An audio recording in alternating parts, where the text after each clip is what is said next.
It was a peaceful day in the province of Babylon, and Nehemiah the Jew had just received some news that grieved his heart. He was told that the walls of his homeland was broken down and the gates burnt with fire. Therefore he sat down and wept. This story is found in Nehemiah 1-6. The news that Nehemiah received became wedged in his heart and mind. He cried, fasted, and prayed, but he could not shake the thought that he had to do something, even though at that time he didn't know what to do. During that time, Nehemiah was the king of Babylon's cupbearer. The king noticed that his countenance was very sad, so he questioned him and was told what had happened. The king then blessed him and gave him permission to return to his home. He provided him with all that he needed to rebuild the wall. Nehemiah had a God-given thought, an idea to build that became a vision, a passion, and a plan. But he faced opposition. He was ridiculed, despised, and insulted, which struck at the heart of his sensitivity. But he kept on doing what he thought was the right thing to do. In the life of a child of God, there will be opposition at times, because the enemy and his cohorts can clearly see the movement of God in your life and will work through people to distract you. But how do you handle people who are determined to distract you and bring you down?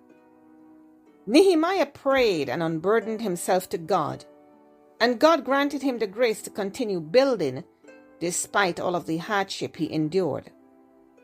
Seeking God for favor allowed him to rebuild a wall in 52 days, which was broken down for 100 years.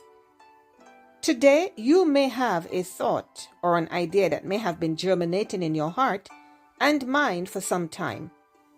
But you must have God in your life so you would know and understand what the will of the Lord is. Then, depend on Him, remain focused despite the naysayers and the plans to derail you. After you have peace about the idea, survey the situation, consider the cost, and come up with a plan of action. We all need to plan before stepping forward with any project. A famous person once said, "People don't plan to fail, they fail to plan." Beloved, whatever idea the Lord has laid on your heart, the Bible teaches in Luke 14 that a wise man sits down first and considers the costs before committing to the plan or moving forward. Likewise, you survey your situation, take stock of what you need in order to reach your goal, and put your plan into action. It is also important to involve others in the idea that God has put on your heart. We need each other. Nehemiah shared his heart with the king. He recruited the people that was needed to help with the supplies, and he took men with him. He spoke to the other Jewish officials in his homeland, people of like mind, and said, "Come, let us rebuild the walls of Jerusalem and restore the security of the city." It was a job that was too big for one man. Today, I encourage you, don't let your ideas die. Share your goals and surround yourself with people of like mind. Avoid distraction that would take you away from pursuing what is important to you. Don't surround yourself with people who will distract you from your God-given purpose in this life. What a thrill when you sense God's nudging in your life and you begin to pursue what He has called you to do. You may encounter setbacks, but commit to the plan. Never give up and never look back. Amen.